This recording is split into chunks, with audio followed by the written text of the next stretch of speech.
confirman si están viendo mi pantalla. Sí, profe. Ah, bueno, uy, menos mal. Bueno, nuevamente muy buenos días a todos. La clase de hoy vamos a hablar un poquitico acerca del análisis de los alimentos, de la valoración de los alimentos y yo les voy a dejar un taller muy sencillo acerca de la conversión de materia seca a materia húmeda y viceversa. Entonces, yo se los dejo en el aula virtual. Si alguno no tiene aula virtual, por favor me avisa. De todos modos, lo voy a dejar aquí también por la plataforma para que ustedes lo tengan o tengan mayor facilidad para poder ver su taller. Yo les iba a preguntar cómo les acabo de ir con el taller de las clases pasadas. Bien, profe. Bien, profe. Ah, bueno. Bien, profe. Listo, muy bien. Yo por ahí recibí los talleres, voy a comenzar a revisarlos detalladamente y les paso ahí su nota por el correo, ¿listo? Bueno. Vale. Muchachos, Listo, a ver, yo profe. les pregunto, cuando nosotros hablamos de valoración de alimentos, análisis de alimentos, ese par de conceptos, ¿qué les trae a ustedes a la cabeza?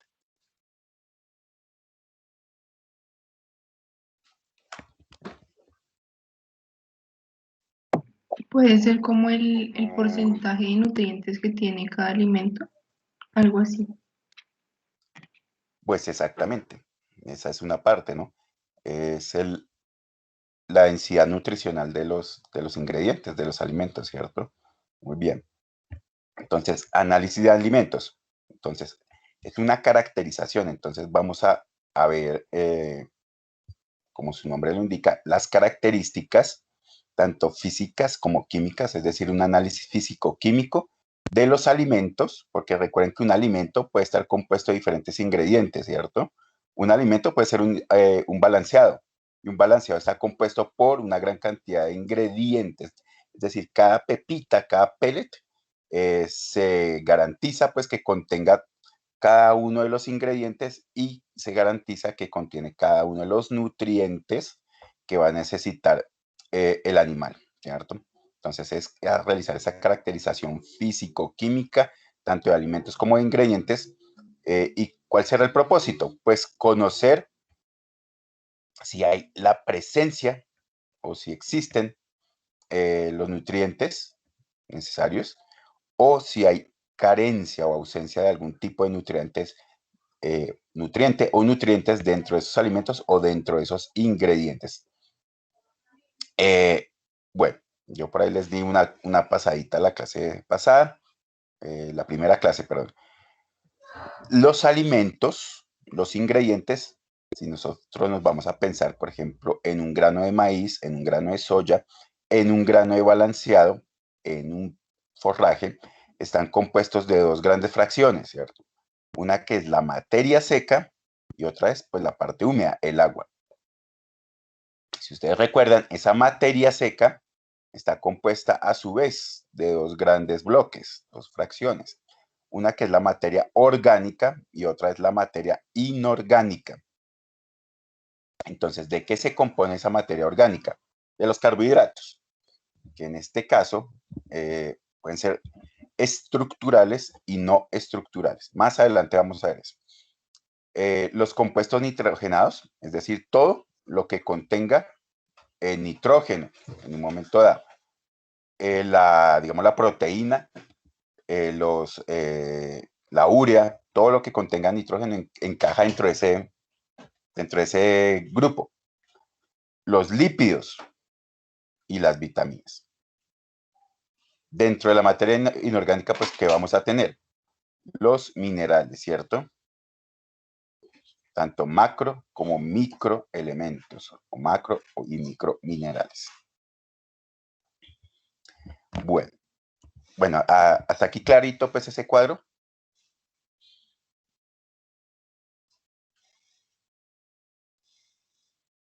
Sí, profe. Entonces esa sería Sí, la profe. clasificación muy básica, pues, teniendo en cuenta cada una de las moléculas que componen los alimentos. Entonces, ese análisis de alimentos es muy útil para eso, para saber esa valoración de los alimentos es muy útil para saber qué contienen esos alimentos, ¿cierto? Pero aparte de eso podemos mirar otras cosas. Entonces el valor nutritivo de los alimentos está determinado por su composición química, es decir, por lo que tiene el alimento o el ingrediente, digámoslo así, dentro, ¿no? Lo que lo está componiendo. Entonces, esa composición química la podemos valorar de acuerdo a la proporción de cada una de las fracciones. Tenemos fracción de carbohidratos, de lípidos, de los nitrogenados y las cenizas. Entonces, se evalúan los alimentos, las materias primas y la composición química particular para cada una de esas fracciones. Entonces, eso nos va a determinar qué valor o nutricionalmente cómo es ese alimento, y nos determina también qué valor nutritivo tiene para cada especie, porque cada especie tiene unas exigencias totalmente diferentes en cuanto a sus, digamos, a lo que necesita, pues. Es muy diferente alimentar un pollo, alimentar un bovino, o alimentar un bovino, alimentar un caballo. Cada uno de ellos, cada una de esas especies, tiene diferentes exigencias.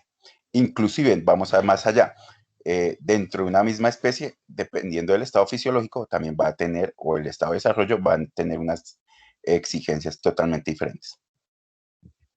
Entonces aquí lo vemos en función de su edad o inclusive su estado productivo. Especie, edad o estado productivo. Pero también esos alimentos pueden tener en un momento dado factores antinutricionales que pueden ser valorados a través de un análisis de alimentos. ¿Y qué serán esos factores antinutricionales?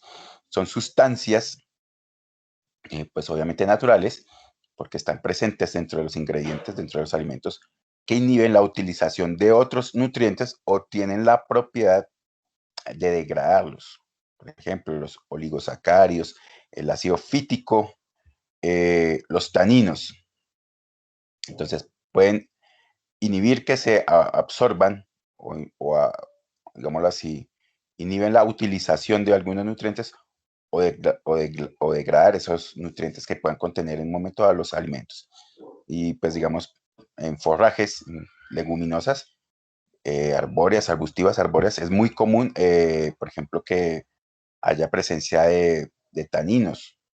El ácido fítico está en algunos, en altas concentraciones en algunos cereales. Y ese análisis de alimentos también es útil para los procesos industriales. Es para evaluar procesos térmicos, procesos también de presión, si hay algunos compuestos o elementos dentro de los alimentos que sean termolábiles, o inclusive para mejorar la digestibilidad del mismo alimento. Esto es muy utilizado en la parte de la industria de alimentos balanceados. Entonces, ellos evalúan a través de este análisis de alimentos qué tan bueno es un ingrediente para poderlo incluir dentro de una formulación, si tiene algún problema en términos de efectos de la temperatura, porque generalmente cuando se elaboran alimentos balanceados de tipo extrudizado, esos alimentos están expuestos a altas temperaturas y altas presiones en el extruder, propiamente dicho. También se pueden evaluar la combinación con diferentes tipos de aditivos para mejorar, que digamos como objetivo, mejorar el valor nutritivo del alimento. En este caso, pensemos en una formulación para un balanceado. Se pueden incluir, por ejemplo, aminoácidos sintéticos, se pueden incluir pigmentantes, bueno, dependiendo del tipo de dieta, probióticos, en fin, diferentes tipos de aditivos. Muchachos, recuerden, cada vez que tengan una pregunta, ustedes me pueden interrumpir o un comentario. Bueno, esta valoración nutritiva se puede hacer también de las siguientes formas. Materias primas, ingredientes, es decir, cada elemento que componga en un momento dado un alimento balanceado, o incluso un mismo forraje, se pueden evaluar de forma organoléptica, que es, digamos, una primera valoración que se hace, una valoración inicial para establecer si esa materia prima, si ese forraje se encuentra en buenas condiciones, básicamente, si se encuentra en condiciones para ser administrada o utilizada para alimentar los animales. Digamos que es un análisis netamente sensorial, es una evaluación preliminar. Entonces la persona mira pues, las características del ingrediente, del alimento, su olor, la textura, si tiene presencia de microorganismos, en este caso, por ejemplo, hongos. Entonces es un análisis primario, digámoslo así. Ya la composición química, esa valoración nutritiva a través de la composición química, ya es un análisis un poco más profundo, ¿no? Donde se analiza el contenido nutricional de los alimentos y también cualquier otro tipo de elemento que esté componiendo o esté integrado pues, a ese alimento, como el caso de los factores antinutricionales, por ejemplo. Tenemos un análisis cualitativo, que es donde nosotros vamos a decir o se va a analizar para obtener qué tipo de sustancias contiene el alimento. Es decir, si tiene lípidos, proteínas, carbohidratos, factores antinutricionales, aflatoxinas, bueno, cualquier tipo de elemento que esté asociado o cualquier sustancia que esté asociada al alimento. Y tenemos el análisis cuantitativo, que es la determinación de esas sustancias, determinación de la cantidad de las sustancias que están presentes dentro del alimento. Por lo tanto, podemos a través de ese análisis saber cuánto tiene en porcentaje o en gramos por kilogramo, cuánto tiene de proteína, cuánto tiene de lípidos, cuánto tiene de agua. Bien, y la valoración nutritiva, aparte de eso, nosotros utilizamos para conocer el aporte energético y de los nutrientes que realmente son utilizables por los animales. Y este tipo de valoración es muy útil al momento de calcular, de formular raciones para animales. Entonces ya tenemos, digamos, los valores que podría en un momento dado aprovechar el animal. Entonces, esa valoración de los alimentos, esa valoración nutritiva permite conocer exactamente la composición de los alimentos o de los ingredientes, porque en un momento dado puede ser, ahí como lo ven, un forraje o algún ingrediente para la elaboración de alimento balanceado, maíz, sorgo, soya, harinas. Es útil, obviamente, para la formulación y elaboración de dietas. Entonces, a partir de los datos cuantitativos que nosotros obtenemos de esa valoración nutritiva de los alimentos, nosotros podemos saber, bueno, si necesitamos una dieta de 4.500 kilocalorías por kilo, ¿cuánto debo agregar de cada ingrediente? Si necesitamos que esa dieta adicionalmente tenga 23% de proteína, entonces, ¿cuánto tenemos que agregar de cada ingrediente? Y comenzamos a balancear la dieta. Eso solamente para citar dos nutrientes, pero la cosa es un poco más compleja porque pues hay diversos tipos, pues ustedes ya saben, hay varios nutrientes, minerales, vitaminas que hay que considerar dentro de la dieta, ¿no? Obviamente esa valoración nutritiva nos va a servir pues para saber qué exigencias tienen los animales y para poderlas cubrir, para poder garantizar que los animales están consumiendo los nutrientes que necesitan y para disminuir costos. ¿Por qué? Porque podemos aprovechar o podemos utilizar ingredientes no convencionales para alimentar a nuestros animales. Entonces, o ingredientes que sean propios de una región que en un momento dado nos sirvan para alimentar a nuestros animales. Ingredientes, por ejemplo, que sean para consumo humano inicialmente, pero pues que a través de los análisis no pasen la prueba para consumo humano, pueden ser utilizados para alimentar animales. El caso de yuca, de papa, de plátano, bueno, cualquier tipo de ingrediente no convencional. Bueno, hasta ahí. ¿Tienen alguna pregunta, muchachos? No, profe. No, profe. Listo. Bueno, la composición química, entonces ustedes ya saben a qué hace referencia, ¿cierto? Hace referencia a qué es lo que tiene el ingrediente dentro de su composición, valga la redundancia. Entonces, en un momento dado, respecto a esa composición química, nosotros tenemos una información limitada en términos de la capacidad que tenga un alimento para satisfacer los requerimientos o las exigencias nutritivas de un animal.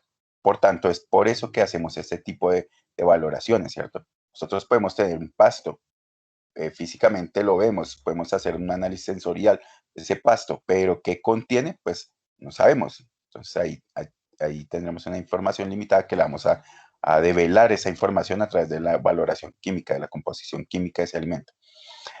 Por tanto, el valor nutritivo de los alimentos dependerá a nivel, digamos, ya más fisiológico, de las pérdidas que se pueden dar a través del proceso de digestión, absorción y metabolización de los ingredientes.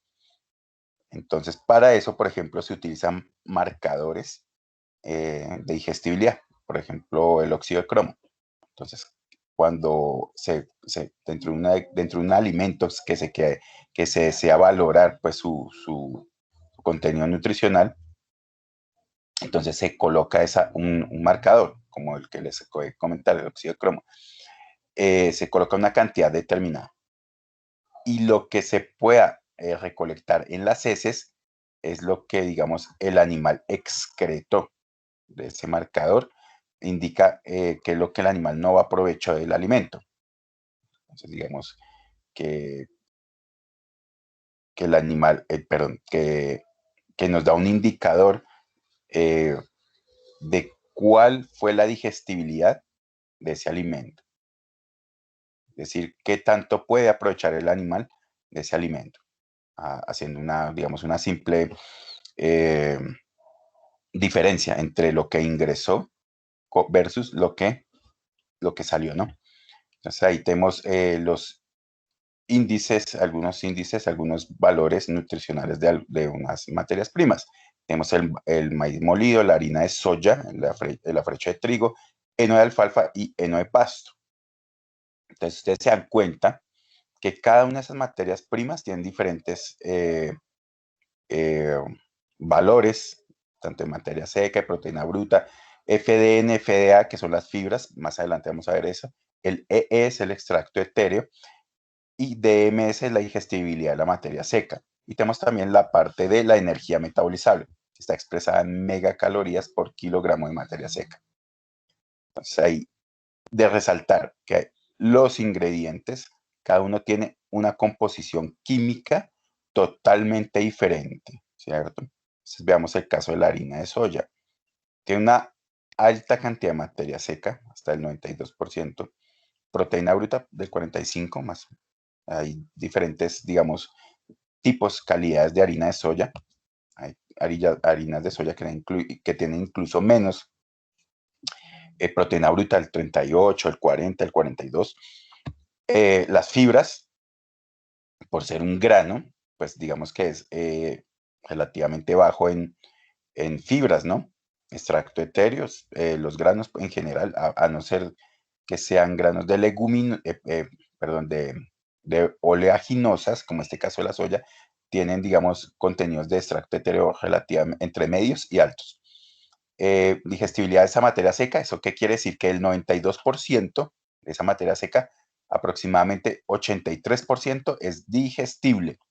Y el contenido energético, pues, es de 3 megacalorías por cada kilogramo. Es decir, por cada kilogramo simplemente de harina de soya que consuma el animal, va a ingresar a su sistema o va a tener un aporte energético de 3 megacalorías. ¿Listo? Entonces ahí, por ejemplo, vemos los henos. El heno de alfalfa. Materia seca es alta, ¿no? También porque pues son alimentos que son secos, los henos, ustedes saben que son secos, que deben tener índices de materia seca por debajo del 20%, perdón, de humedad por debajo del 20%, proteína de seno, relativamente los forrajes son bajos en proteína, pero son altos en fibra, 16.5, las fibras son altas, si ustedes se dan cuenta, 55 y 41, igual para el heno de los de pasto, 65 y 45, extracto etéreo son relativamente bajos, digestibilidad de esa materia seca, ya la digestibilidad es mucho más baja. ¿Y por qué? Por la alta presencia de fibra, ¿cierto? De las fibras. Y los aportes energéticos son, pues, más bajos si los comparamos con la soya. 2 megacalorías y 1.93, casi 2 megacalorías, tanto para heno de alfalfa como para el pasto. Y aquí hay algo para notar. Un ingrediente energético como el maíz va a aportar muchas más calorías, ¿no? Megacalorías, 3.08. Entonces, lo que me interesa es que ustedes comprendan que cada ingrediente presenta unas características totalmente diferentes. Entonces, por lo tanto, tenemos ingredientes energéticos, tenemos ingredientes proteicos y otros que nos están aportando fibra. Bueno, veamos ahora cómo se valoran esos alimentos, ¿cierto? Entonces tenemos los componentes de qué elementos está hecho ese alimento, digámoslo así, y el análisis que se puede realizar en laboratorio. Entonces tenemos los alimentos, ustedes ya saben que están, sus fracciones se pueden dividir en dos grandes bloques, la materia seca y el agua. Entonces vamos con el agua. El agua se analiza qué contenido de aguas a través de la extracción de la humedad, secándola en un horno. Entonces ahí ese análisis primario que se hace nos indica el contenido de materia seca al extraer toda el agua. Tenemos de esa materia seca, cuando ya sacamos esa materia seca, tenemos la materia orgánica y la materia inorgánica.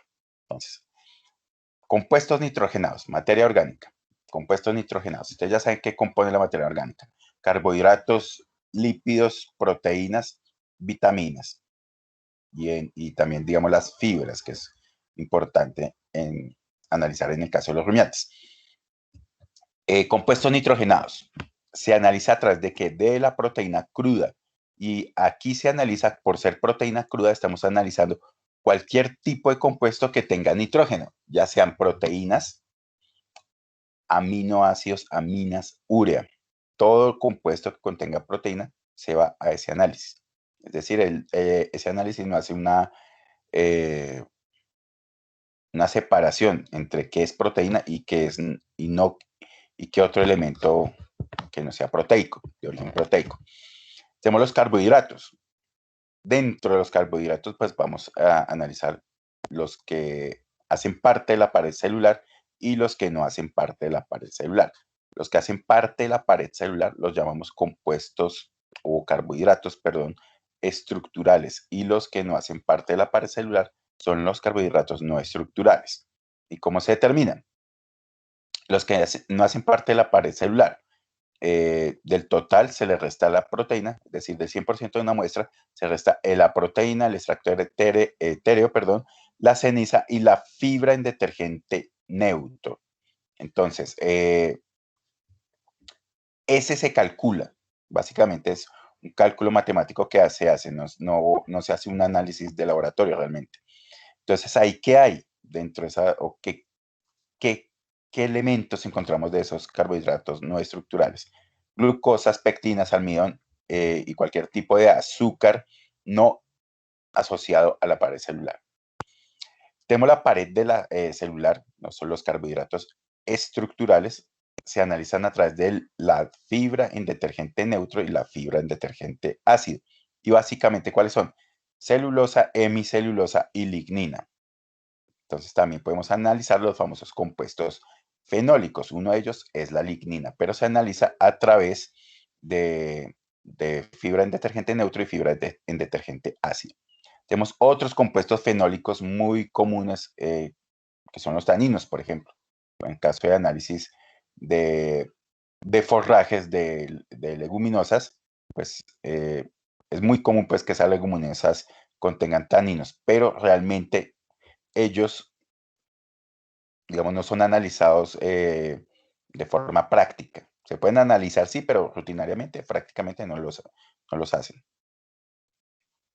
Tenemos dentro de esa materia orgánica también tenemos los lípidos, ¿cierto?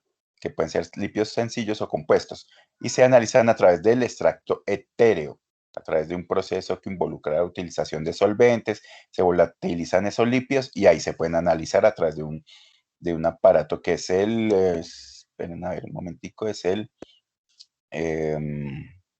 me olvidó ahorita les diré el nombre, bueno.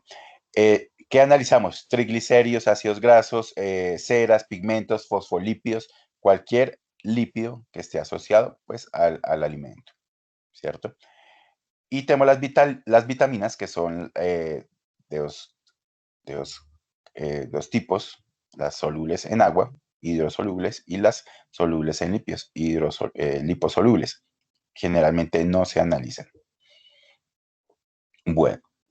Bueno, el extracto etéreo se utiliza un espectrofotómetro de gases para analizar ese contenido de lípidos.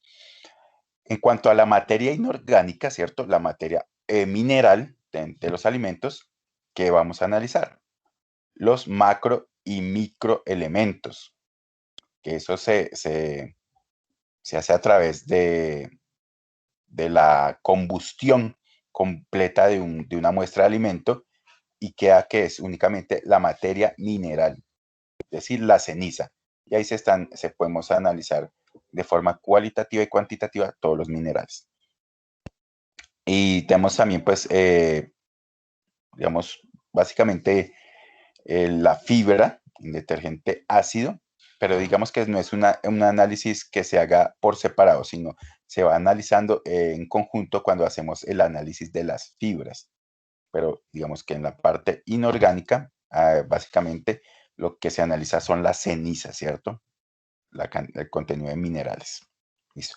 Hasta ahí comprendido, digamos, que esos análisis que se realizan de cada uno de los componentes. Esto pues muy resumidamente, ¿no? Porque cada uno de esos análisis tiene una técnica totalmente diferente y tiene un protocolo de ejecución, ¿no? Que es un poquito más complejo, ¿no? Profe, o sea que el análisis de la ceniza es como el resultado de la combustión para analizar como los minerales. Exactamente, es cuando se somete la muestra de alimento a, no recuerdo ahorita la temperatura, pues una temperatura alta, 600 grados, si no estoy mal, durante 24 horas. Entonces eso garantiza pues que esa combustión va a eliminar tanto proteínas, lípidos, carbohidratos, las fibras, el agua, y va únicamente a dejar que los minerales, que esos básicamente no se van a ver afectados por ese proceso térmico. Entonces van a quedar tanto macro como microelementos. Ah, ok, Listo. gracias. Bueno, entonces, análisis de alimentos. ¿Qué alimentos son los que utilizamos para darle a nuestros animales? ¿Cierto? Tenemos pastos, forrajes, granos y subproductos. Bueno, ustedes me podrían, ya se acuerdan que ustedes me realizaron el taller y ustedes averiguaron qué tipos de alimentos se le dan al ganado. Entonces, denme, por ejemplo, un ejemplo de forrajes. 2 ejemplos de forrajes. El quicuyo y el ryegrass. Sí, esos son gramíneas, ¿cierto? Y ahora denme 2 ejemplos de leguminosas que podrían servirnos para alimentar el ganado. Treol Sí, y Sauco, no sé. sí, el sauco también, en clima Ok. frío. Ok. Pero también, cuéntame.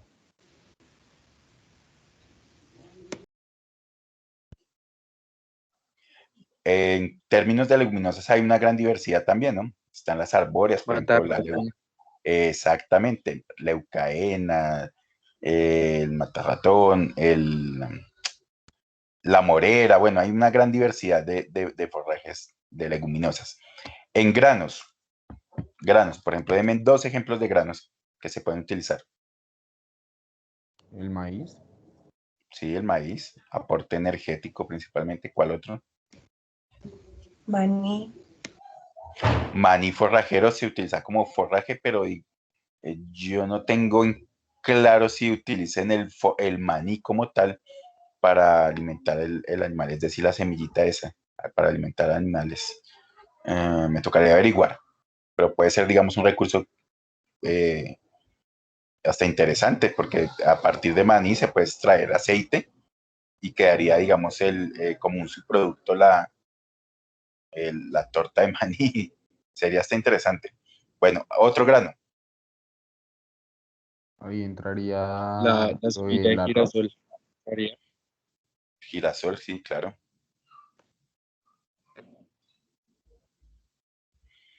Bueno, y subproductos, pues como su nombre lo indica, es cualquier producto derivado de la industrialización de un producto.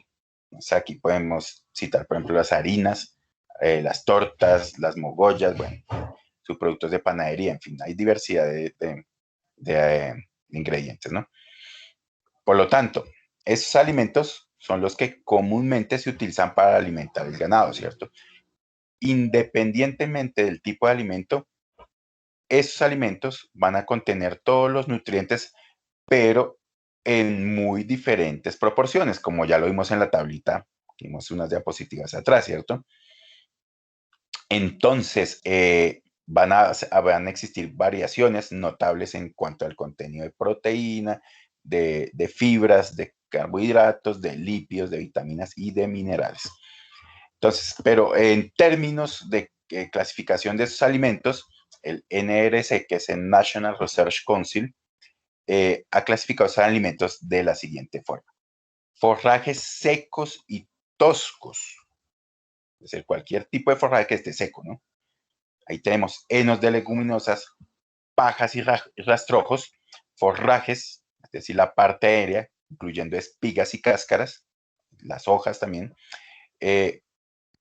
Aquí nosotros decimos, o bueno, ellos la clasificaron como cualquier tipo de alimento que en general contiene más del 18% de fibra. Fibra, ustedes ya saben qué es. Ahorita vamos a ver un poquito más a fondo eso, que me interesa que les quede muy en claro lo de la fibra. También tenemos forrajes maduros con altos contenidos de hemicelulosa y lignina, que tienen bajos índices de digestibilidad y proteína. Ahorita veremos por qué tendrán bajos índices de digestibilidad y de proteína. Incluyen cualquier tipo de alimento y forraje que sea bajo en energía debido a su alto contenido de fibra y fracciones fibrosas que son indigeribles. Indigeribles, pero para ciertos tipos de animales. Para el caso del rumiante, la fibra no es un problema. A ver, y yo les pregunto por qué no es un problema la fibra para el rumiante.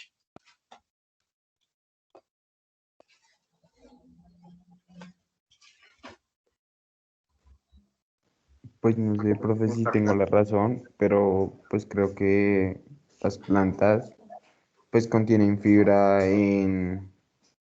pues fibra estructural, si no estoy mal, como la celulosa. Sí, Entonces los rumiantes, gracias al rumen y a sus diferentes estómagos, pues puede generar o ayudar a que esto se digeste, ¿no? efectivamente, tú lo has dicho. Parcialmente, dijiste lo que sucede. ¿Por qué los rumiantes pueden utilizar la fibra? Rumen, que es una cámara fermentativa, ¿cierto? Entonces ahí ocurre el proceso de digestión fermentativa de esa fibra. Pero más que el hecho de tener el rumen, lo importante es que ellos tienen una flora asociada a ese rumen, es decir, unos microorganismos que tienen las enzimas, es decir, las celulasas, hemicelulasas, que permiten degradar esa fibra. Si no tuvieran esos microorganismos, pues difícilmente podrían aprovechar esa fibra y esos alimentos fibrosos, ¿cierto? Pero también hay unas fracciones fibrosas que son indigeribles, que son básicamente la que está asociada a la lignina. La fibra asociada a la lignina no la pueden degradar, porque no, en pocas palabras, ni siquiera los microorganismos tienen la capacidad enzimática para degradarla. Pero muy bien, está muy bien la intervención. Bueno, hasta ahí está clarito cuáles serían pues forrajes secos y toscos, ¿cierto? Que tienen baja contenidos de proteína, baja digestibilidad, alto contenido de fibra. Pastos verdes. Bueno, aquí tenemos un ejemplo de los forrajes secos, fibrosos. Ahí tenemos henos. Y tenemos también los pastos verdes, las pasturas verdes.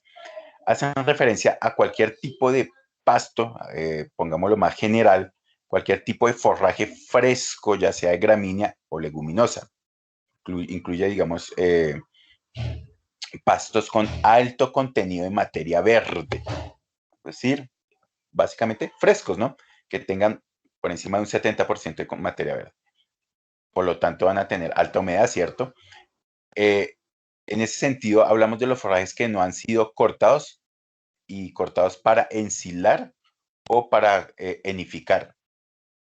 Entonces, incluimos todos, cualquier tipo de forraje suculento, es decir, fresco, con un alto contenido de humedad por encima del 70 y que no ha sido procesado. Incluye, por ejemplo, esos pastos de corte, como lo que están viendo ahí, que se cortan y se ofrecen al ganado. Pastos que están en la pradera, que son utilizados, pues, obviamente para que los animales los pastoreen. Cuando hablo de pastos, hablo de básicamente gramíneas, pero también incluye las leguminosas, ¿cierto? Las leguminosas arbustivas, leguminosas arbóreas que se ofrecen a los animales de modo, digamos, frescas. Entonces, estas aquí haríamos, más que pasturas, hablemos de forrajes verdes. Todo lo que tenga más de 70% de humedad. Y digamos que tienes ese tipo de forrajes tienen altos índices de digestibilidad, porque generalmente por ser pastos frescos, inclusive pastos jóvenes, ellos tienen bajos contenidos de fibra y los bajos contenidos de fibra favorecen la digestibilidad. Eso lo veremos más adelantico. ¿Listo? Y son pastos que no tienen ningún tipo de proceso, es decir, no se ensilan o no se enifican. Es decir, se ofrecen no sé si ustedes han escuchado la expresión tal como ofrecido, es decir, se ofrecen tal cual, es decir, se cortan y se ofrecen, o el animal va y lo pastorea, ¿listo? Fácil. Cíteme, por ejemplo, un ejemplo o dos ejemplos de ese tipo de forrajes.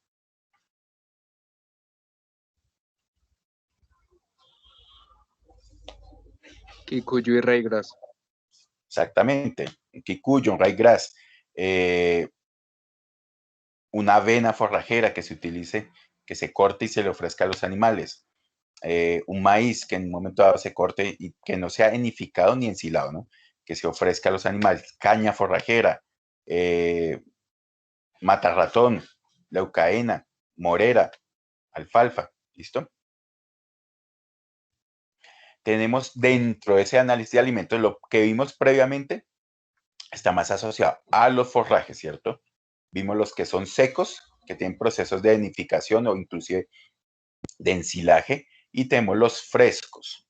Los secos tienen contenidos de fibra por encima del 18%, inclusive pueden ser muy altos en el caso de los senos, y los frescos tienen contenidos de humedad muy altos, por encima del 70%, pastos jóvenes frescos, y bajos contenidos de fibra, mucho menores. Pero también tenemos otros tipos de alimentos, los alimentos energéticos. Son alimentos que por lo general tienen un alto contenido de carbohidratos, pero también pueden tener altos contenidos de lípidos. Carbohidratos y lípidos. Cuando ustedes piensen en carbohidratos en nutrición animal y en lípidos, son aportes de energía, ¿cierto? Dentro de esos que tenemos, subproductos de molinería y destilería, altos pues que pueden ser altos o bajos en celulosa. Eso depende mucho del tipo de ingrediente o el tipo de alimento. Pero también tenemos frutos, cáscaras de cítricos, corteza de plátano, inclusive cualquier tipo de subproducto asociado al procesamiento de esos mismos frutos. Tenemos tubérculos también, nueces y raíces, pero también tenemos las grasas de origen animal, la de res, la de cerdo y grasas sobrepasantes. Tenemos también aceites, y los aceites mayoritariamente son de origen vegetal, pero también tenemos el aceite de pescado, aceites de oleaginosas, como la soya, la linaza, la colza, el maíz, el girasol que me dijeron por ahí. Y tenemos en sí los granos, los cereales, maíz, sorgo, la misma soya, la colza, pero también tenemos algunas gramíneas y principalmente esas gramíneas que tengan digamos, el grano, ¿no? Entonces tenemos ensilados de maíz, por ejemplo, son ensilados que tienen grano. Eso se les llama ensilados en grano. Y también tenemos la melaza, que la melaza es un aportante netamente de energía. Esa, básicamente, la melaza no aporta más nada. Aporta pura energía porque son básicamente, tiene un alto contenido de carbohidratos no estructurales de alta solubilidad. Entonces, aquí que incluimos todos los ingredientes con menos de un 20% en proteína, es decir, ingredientes pobres en proteína, entre comillas, y también con bajo contenido de fibra, por debajo del 18%, pero altos en energía. Este tipo de ingredientes por lo menos deben garantizar que tienen más de 2 megacalorías de energía bruta por cada kilogramo. 2 megacalorías o 2000 kilocalorías, que es lo mismo. Entonces, ¿hasta ahí está comprendido? Sí, profe. Sí, profe. Sí, profe. Listo. Aquí también podríamos incluir cualquier tipo de subproducto asociado a la extracción de aceites. Por ejemplo, la torta de soya es un subproducto de la extracción del aceite de soya. El palmiste, la torta de palma, pues, es un subproducto asociado a la extracción del aceite de palma. Y eso se pueden utilizar como alimentos para los animales. Son, digamos, hasta cierto punto ingredientes fibrosos, pero tampoco tan alto su contenido de fibra, bajos en proteína, pero tienen una alta cantidad de energía, pues remanente de esa extracción de los lípidos, que digamos en las mismas tortas aún queda una cantidad determinada de lípidos que no puede ser extraída, a menos que sea extraída a través de solventes, ¿no? Que esa es otra cosa, es otro cuento. Pero bueno, listo. Esto importante que tengan en claro esto. Profe, yo tengo una pregunta. Cuéntame. En el caso de la melaza solo aporta energía en la dieta del animal, ¿sí? O sea, no, Sí, señor. no ayuda a nada. No, básicamente no, la melaza no es un ingrediente que sea nutricionalmente muy rico. Ella aporta básicamente los carbohidratos de alta solubilidad, como la sacarosa, que pues tiene un alto contenido en sacarosa, y por ahí un poquitico de minerales, pero más nada. Eso básicamente es puro azúcar. Y la melaza, pues, como ustedes si no lo saben, pues la melaza es un subproducto del proceso de refinamiento, pues, del azúcar, ¿no? De la refinación del azúcar. Bueno, Profe, pero cuéntame. si la melaza es dulce porque sabe salada. ¿Salada? Sí, profe, o sea, sabe como a sal. Pues a mí me sabe más como amarga, la verdad. Debe ser bueno, no tengo la certeza, pero debe ser por el contenido de minerales que tenga, ¿no? Depende mucho también, pues, del cultivo mismo, de donde se extrajo esa melaza. Pero a mí, pues una vez probé y me supo amarga. Tan salada, no, más como amarga. Listo, profe, gracias. Bueno, tenemos los alimentos proteicos, ¿cierto? Y como su nombre lo indica, son alimentos que son aportantes de proteína dietaria. Entonces tenemos suplementos de origen animal. Aquí de cuáles podemos hablar. Aviares. Y aquí más que suplementos, pensemos en subproductos de origen animal. Entonces, todo lo que incluya las harinas de origen animal. Aviares, es decir, harina de pollo, básicamente es harina de vísceras, inclusive también puede encontrarse harina de plumas, que es un subproducto de la industrialización avícola. Entonces, es muy común pues que las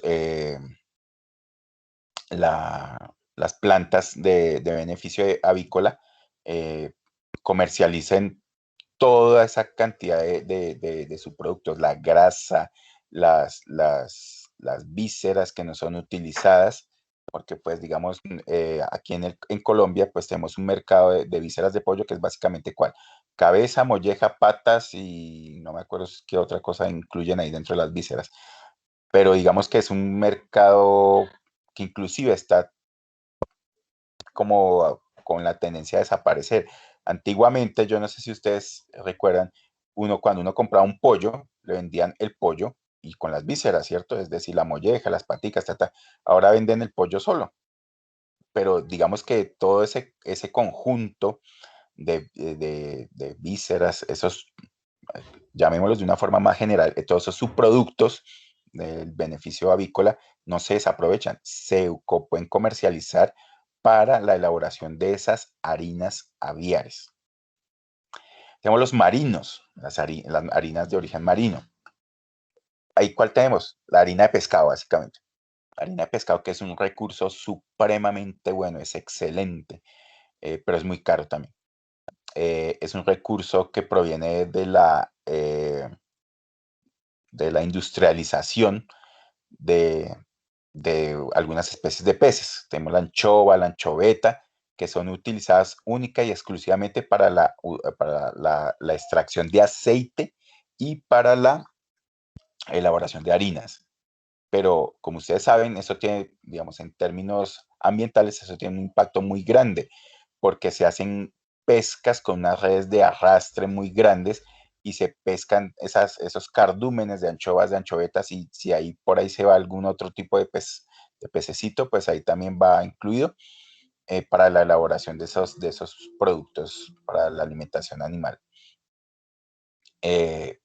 Pero digamos, en términos nutricionales es un superproducto, es alto en proteína, tiene un excelente perfil de aminoácidos, de ácidos grasos, de minerales, pero pues también, como les estaba comentando, es muy caro por la forma de extracción misma.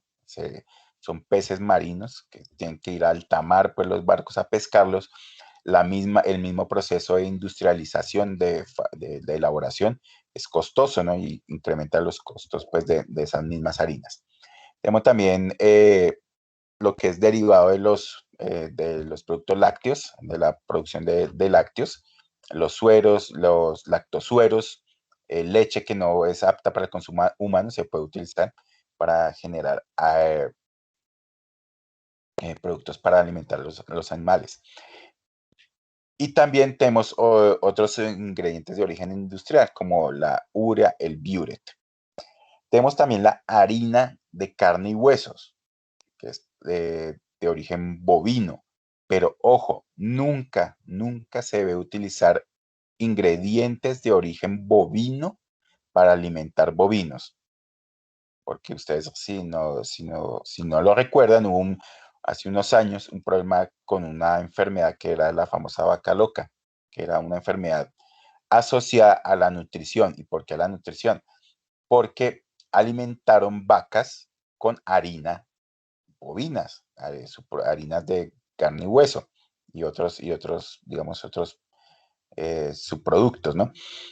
Eso generó pues que se produjera una encefalopatía asociada a un prión.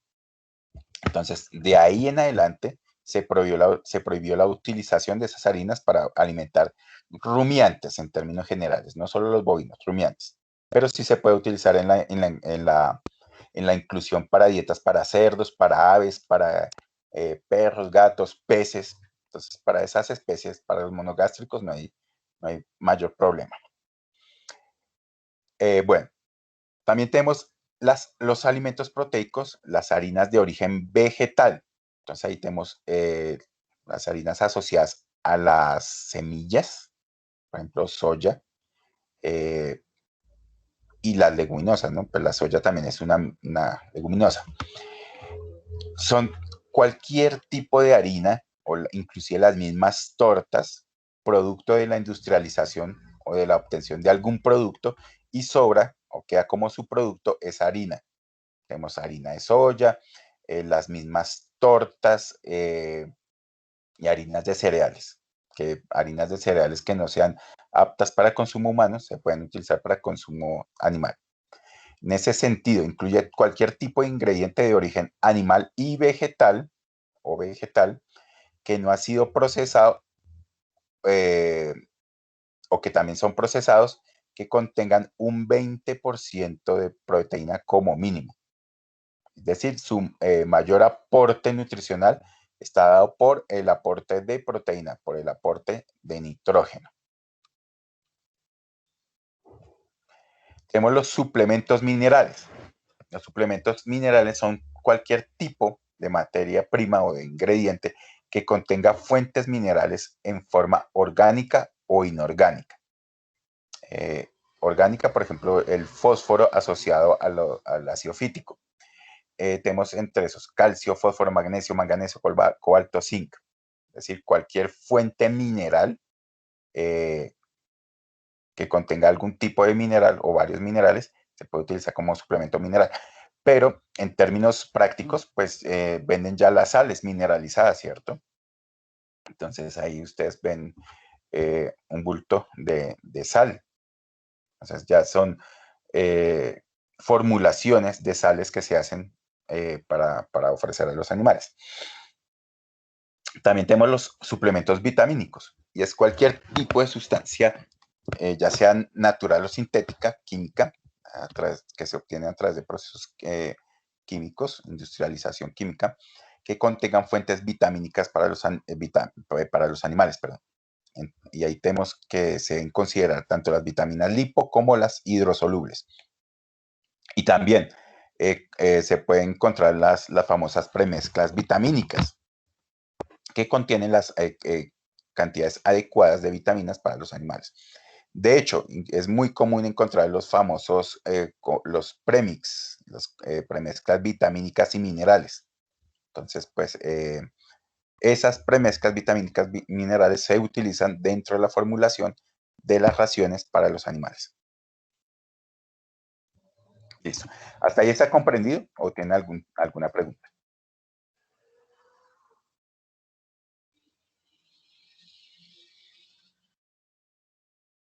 No, profe.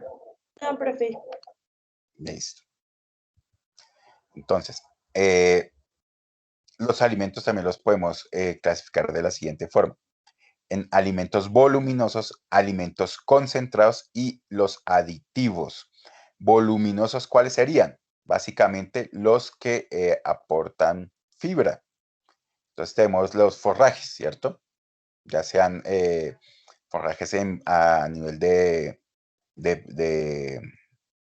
pradera, pues, y cualquier tipo de cultivo suplementario asociado pues a la alimentación de animales, porque no necesariamente tienen que ser únicamente o pastos, o es decir, gramíneas o leguminosas, también pueden ser cultivos asociados, por ejemplo, maíces, alfalfas, avenas, trigos, forrajeros, sorgos. Dentro de los voluminosos también tenemos los ensilajes y los senos, ¿cierto?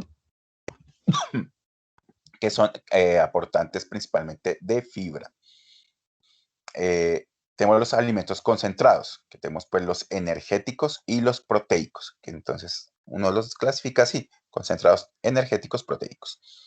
Dentro de los energéticos que tenemos granos de cereales, cualquier tipo de grano, soya, maíz, sorgo, trigo, pero también tenemos los subproductos industriales, tortas, las harinas, ¿cierto? De origen vegetal. Y tenemos proteicos, tanto de origen animal como de origen vegetal. Y tenemos subproductos industriales, los que ya vimos, como por ejemplo las harinas de origen animal y harinas de origen vegetal. Y también tenemos las semillas de leguminosas y oleaginosas. Por ejemplo, la misma soya, se puede utilizar el grano para alimentación animal, el trigo, forrajero, el sorgo, pero también se pueden utilizar los subproductos de la industrialización de esas semillas para la obtención de aceites. Entonces tenemos torta de soya, la mogolla de trigo, bueno, diferentes tipos de subproductos industriales. Y tenemos por otro lado los aditivos, que dentro de esos aditivos, pues ya lo vimos, como las sales mineralizadas, las premezclas vitamínicas, inclusive premezclas vitamínicas y minerales, tenemos las grasas sobrepasantes, las fuentes de nitrógeno no proteico, el famoso NNP, nitrógeno no proteico, y algún otro tipo de aditivo, pueden ser, en el caso, por ejemplo, de aves, de la industria avícola, se utilizan mucho los coccidiostatos, en el caso inclusive también de las aves se utilizan los pigmentantes, en el caso de los peces los pigmentantes, en el caso de los rumiantes se utilizan los ionóforos para regular la función ruminal, ¿no? Cualquier tipo de sustancia que se añada a la dieta se puede considerar como un aditivo. Los mismos aminoácidos sintéticos son aditivos, ¿no? Entonces, aquí veamos en términos de del contenido de fibra, ¿cierto? ¿Cómo se podrían clasificar estos alimentos? Los que tengan más de un 18% de fibra bruta, los vamos a considerar como voluminosos, que pueden ser secos o acuosos. Secos como cuáles? Los enos, los mismos ensilajes o los enolajes, y acuosos, pues cualquier tipo de forraje que se ofrezca fresco, es decir, que tiene más de 70% de humedad. Y tenemos los alimentos que tienen menos de un 18% de fibra bruta. Entonces ahí tenemos los concentrados y los suculentos, pero esos a su vez los podemos clasificar por su contenido de materia seca, ¿cierto? Los que tienen más de un 35% de materia seca los vamos a llamar concentrados, y los que tienen menos de un 35% de materia seca los vamos a llamar suculentos. Vamos a ver esos concentrados, más de 35% de materia seca. Concentrados, energéticos, que tienen pues obviamente menos contenido de energía, pero de proteína bruta. ¿Por qué? Porque son aportantes de energía. Entonces ahí que tenemos los granos y los subproductos. Y tenemos los concentrados proteicos, que tienen más de 18% de proteína bruta, que pueden ser de origen vegetal o de origen animal, ¿cierto? Bueno, hasta ahí está comprendido, pues, digamos, esa clasificación de los alimentos. ¿O tienen alguna duda? No, profe. Listo. Bueno, en cuanto al análisis de esos alimentos, Profe, cuéntame. perdón, lo que pasa es que se me escuchó un poquito entrecortado. ¿Habría algún problema si tú vuelves a repetir, perdón, la tabla pasada? ¿Este cuadrito? La gráfica, sí. Listo, no hay ningún Gracias, problema. profe. Entonces veamos a ver nuevamente cómo se clasifican esos alimentos en cuanto a su contenido de fibra bruta y en cuanto a su contenido de materia seca. Si hay alimentos que tienen más de 18% de fibra bruta, los vamos a llamar voluminosos, ¿cierto? Que aportan fibra. Entonces, dentro de esos voluminosos tenemos los secos. Denme un ejemplo de alimentos secos, por ejemplo, voluminosos secos. Pastos. Heno. Heno. El heno, claro. Los pastos Ajá. sí, pero pastos enificados, que son secos. Tienen más de 18% de fibra. Y acuosos, un ejemplo de acuosos, súper fácil.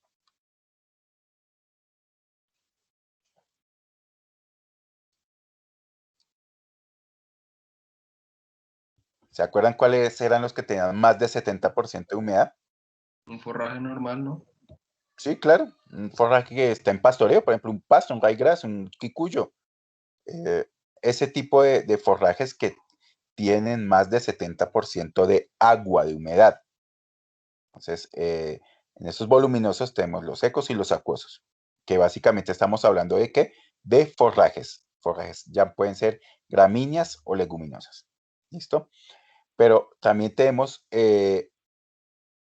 los alimentos que tienen menos de 18% de fibra bruta, pero tienen un alto contenido de materia seca, que por lo menos tengan 35% de materia seca, los vamos a llamar concentrados, ¿cierto? Concentrados. Dentro de esos concentrados que tenemos, concentrados energéticos. ¿Y por qué energéticos? Porque tienen una alta densidad energética, pero tienen menos del 18% de proteína bruta. Ahí que tenemos granos y subproductos. Un ejemplo de granos. El maíz. El maíz, claro. El maíz es el grano clásico en la alimentación animal. Se puede ofrecer tanto para monogástricos como para rumiantes. Y un ejemplo de subproductos.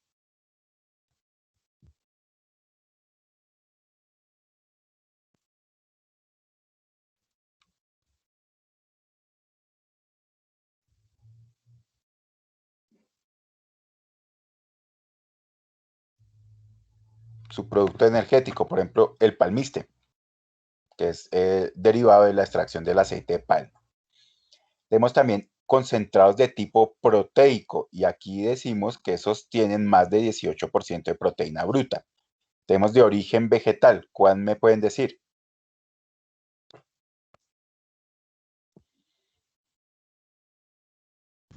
¿Las semillas? Claro que sí. Las Pero tortas. las tortas, la torta de soya, la misma soya en grano, es decir, la semilla de soya, es un concentrado proteico. Y tenemos también los de origen animal. ¿Me pueden decir, por favor, uno de origen animal? Harina de pescado. Harina de pescado, harina avícola, harina de vísceras avícola, harina de plumas, harina de carne y huesos, cualquier tipo de harina que sea de origen animal. Y tenemos pues los otros que son los suculentos, que son, digamos, que ingredientes que no son como tan utilizados. Digamos, por ejemplo, el plasma sanguíneo o la sangre, se puede utilizar, pero esa mayoritariamente va hacia la utilización, o perdón, para la fabricación de harina de sangre, que en ese caso sería un ingrediente concentrado proteico. Esos suculentos, pues obviamente tienen menos de un 35% de materia seca. Ahí también clasifican, por ejemplo, los lactosueros, los derivados de la industrialización de la leche. Son básicamente ingredientes con bajo porcentaje de materia seca, pero también tiene un buen aporte de proteína. Listo. Ahí quedó claro ese cuadrito. Ya quedó más clara la cosa. Sí, profe. Listo. Ahora veamos un poquitico acerca de los análisis de los alimentos. Tenemos el famoso análisis proximal de Wende, que fue desarrollado en Alemania, ¿no?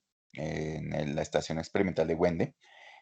Y se utiliza para que el objetivo es conocer la composición de los alimentos en términos de humedad, cenizas y extracto etéreo. También, digamos, proteína y eso. Es un análisis proximal, que quiere decir que nos da una valoración aproximada de qué es lo que tienen los alimentos. Y digamos que los análisis que se realizan dentro de ese análisis de Wende, también conocido como los proximales de Wende, los podemos aplicar principalmente o inicialmente en ingredientes que se utilizarán para formular las dietas, ya sea como fuente proteica o como fuente energética. Inclusive también a los alimentos mismos. Por ejemplo, ustedes les pueden hacer un análisis proximal a un ingrediente, por ejemplo, a una torta de soya, a un maíz, a una soya, como por ejemplo también a un forraje, a un pasto, a un ryegrass, a un kikuyo, a un ryegrass inglés, italiano, a un azul orchoro, a un forraje como de leguminosas, a un trébol, a un maní forrajero, a una leucaena, en fin. Y estos se utilizan como control, digamos, se utiliza como un control para verificar posteriormente si esos alimentos cumplen con las especificaciones o requerimientos que se van a establecer en el momento de la formulación. Es decir, es un punto de partida o un punto de referencia, mejor. Es un punto de referencia para establecer, digamos, comparaciones entre los diferentes ingredientes que vamos a incluir dentro de esa formulación. Ese tipo de análisis que nos indica contenido de humedad, de proteína cruda, es decir, nos va a hacer una asociación de todo el nitrógeno que está dentro del ingrediente, dentro del alimento. Es decir, no nos va a decir qué es proteína realmente, o la famosa proteína verdadera, y qué es nitrógeno no proteico. Tenemos también la fibra cruda, los lípidos crudos o brutos, la ceniza y extracto libre de nitrógeno dentro de esa muestra, ¿cierto? Entonces, es un análisis muy útil para saber qué contiene el alimento o qué contiene el ingrediente. Entonces, ¿qué se hace? Materia seca o porcentaje de materia seca. Entonces, nos va a expresar que el contenido de materia seca que hay dentro del alimento. Y ahí tenemos tanto materia orgánica como materia inorgánica. Ustedes ya lo saben. Y se obtiene como secando la muestra en una estufa, en un horno de aire forzado o estufa de aire forzado a 60 grados, ¿cierto? 60 grados Celsius. Pero si uno quiere mayor exactitud en términos de cuál es la materia seca de ese ingrediente o de ese alimento, se utilizan 100 grados Celsius para eliminar todo el contenido de agua, de humedad, y se hace por 24 horas. Es decir, deshidratar la muestra. Y como ustedes lo ven, ahí tenemos unos forrajes que han sido deshidratados, entonces ahí tenemos materia verde seca, es decir, materia que únicamente se le ha extraído el agua, ¿cierto? Entonces es muy sencillo. ¿Cómo se obtiene ese porcentaje de materia seca? Pues del total de la muestra o de un 100% le restamos lo que se perdió por humedad y ahí sabemos cuál es la cantidad de materia seca. Tenemos las cenizas. Las cenizas es un indicador del contenido de minerales, de contenido mineral de la muestra, del alimento, del ingrediente. Ahí, como yo les había comentado, se obtiene por una combustión total, por una incineración, mejor dicho, de la muestra a 550 grados en una mufla, que una mufla es un horno, básicamente, durante 3 horas. Durante 3 horas. Si no estoy máximo, son 6 horas. En los forrajes, inclusive, cuando se hace medición de esas cenizas en forrajes, hay que tener mucho cuidado de no incluir dentro del forraje tierra, porque eso es contaminación por tierra, y eso va a incidirnos o nos va a dar una falsa lectura del contenido de cenizas. Entonces, los forrajes tienen que estar completamente limpios. Entonces, para que nos dé un indicador realmente de cuál es su contenido de cenizas de ese forraje. La materia orgánica, pues es el contenido, como su nombre lo indica, contenido de materia orgánica que está presente dentro de la muestra y se obtiene básicamente por diferencia. Resulta pues a través de restar el contenido de cenizas totales al contenido de materia seca. Entonces, si ustedes tienen el valor de materia seca, le restan el valor de cenizas y ahí obtienen el contenido de materia o porcentaje de materia orgánica. Tenemos el extracto etéreo. Ese extracto etéreo hace relación a los lípidos, ¿cierto? O lo asociamos a los lípidos. Y este es el conjunto de sustancias que están presentes en el alimento que se extraen utilizando un solvente, que puede ser el éter etílico, ¿cierto? Entonces ahí que tenemos ésteres de ácidos grasos, fosfolípidos, lecitinas, esteroles, ceras, pigmentos también. Y la extracción, ¿en qué consiste? En someter la muestra, ojalá deshidratada, ¿no? Sí, generalmente se hace eso.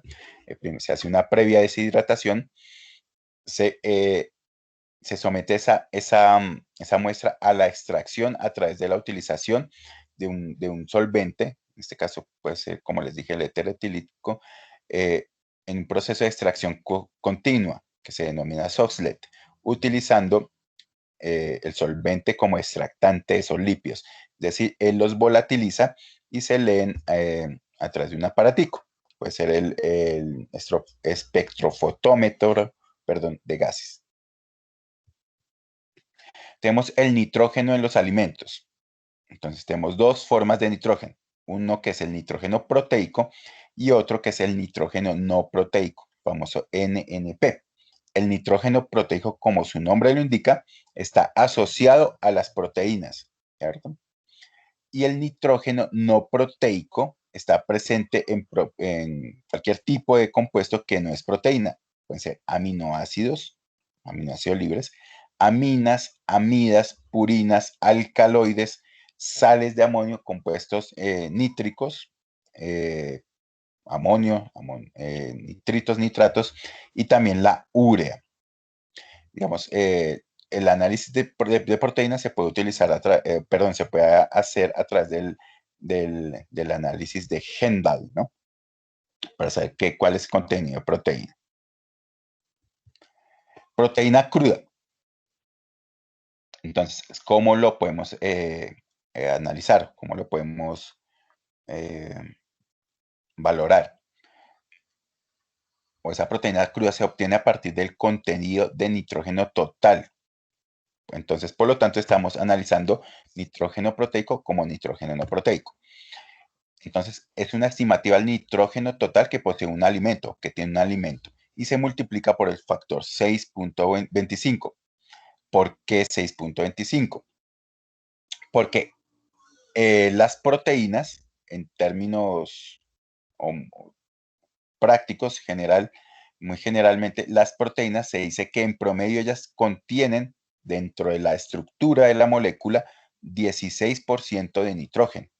Ustedes saben que una proteína está compuesta por carbono, por hidrógeno, por oxígeno, por nitrógeno y algunas por azufre. De esa composición de la molécula, 16% equivale a nitrógeno. Y ese 6.25 surge de la relación de 100 sobre 16. Es decir, del total de la molécula, 16% es proteína. Es nitrógeno. Entonces, el valor de proteína cruda incluye tanto proteína verdadera, es decir, el nitrógeno asociado a la proteína, como el nitrógeno que está asociado a los compuestos nitrogenados no proteicos. Y se obtiene a través del método de Hendal. Ese método de Hendal utiliza ácidos para la extracción de esa proteína, entre otras cosas, ácidos ácidos fuertes. Y entonces ese contenido de proteína o esa proteína cruda está dada por la cantidad de nitrógeno multiplicado por 6.25. Tenemos el extracto libre de nitrógeno, es decir, cualquier cosa que esté presente en la muestra que no contenga nitrógeno. Y está constituido principalmente por qué tipo de moléculas: almidones y azúcares presentes en el alimento. Y se obtiene de forma cuantitativa con el remanente o a través de la sustracción, de la resta del 100% de la muestra, se le resta pues todo lo que los otros componentes, ¿no? Es decir, uno tiene que sumar los contenidos de humedad, de proteína, de lípidos y de cenizas, y de esa suma es la que le vamos a restar, es decir, el 100 menos la suma de todos esos elementos. Entonces tenemos el porcentaje de extracto libre de nitrógeno, que es el ELN, 100, que es el total, digámoslo, pensémoslo así, el total de su muestra, o el 100%, a eso le restan el porcentaje de humedad, de proteína, de extracto etéreo y de fibra, y de cenizas. Es decir, la sumatoria de esos elementos se lo tienen que restar. Súper sencillo de sacar ese cálculo. Tenemos también otros tipos de análisis que se hacen. Por ejemplo, la digestibilidad. La digestibilidad de un alimento es un indicador de la cantidad del alimento o inclusive de un nutriente específico que puede ser aprovechado a nivel corporal por el animal a través de los procesos de digestión y absorción. Y es la cantidad de ese nutriente o ese alimento que no va a ser excretado en las heces. Y por lo tanto es el que nosotros vamos a considerar que el animal lo utilizó, ¿cierto? Como ya les dije, a partir de los procesos digestivos y de absorción. ¿Dónde? En el tracto gastrointestinal. La digestibilidad se calcula para los alimentos o los nutrientes como la cantidad de alimento que ha sido ingerido menos las heces por 100, ¿no? Sobre la cantidad de alimento ingerido. O también la cantidad de nutriente en el alimento que ha sido ingerido menos el nutriente en las heces por 100 sobre el nutriente en el alimento que ha sido ingerido. Siempre se expresa en contenido de materia seca o como porcentaje o inclusive como coeficiente de digestibilidad, ¿cierto? Ahí tenemos pues un ejemplito. Pero para que les quede más claro, por aquí les tengo un ejemplo, un ejercicio. Entonces, la digestibilidad la podemos expresar como el contenido de materia seca, ¿cierto? Como porcentaje o como coeficiente. Entonces, veamos la digestibilidad, cómo en términos prácticos, un ejercicio. Pensemos que una oveja consume 1 kilogramo de raíz grasa, ¿cierto? Y excreta 200 gramos de materia seca en las heces, ¿cierto? Se analizaron esas heces y pues indicaron que de esas heces 200 gramos son pura materia seca. Entonces, súper fácil. ¿Cómo hacemos? Recuerden, era el alimento que consume el animal menos el que excreta, ¿cierto? Sobre el que consume. Y eso por 100. Entonces tenemos 1 kilo menos 200 gramos, que es 0.2 kilos, sobre 1, que fue lo que consumió, por 100 igual 80%.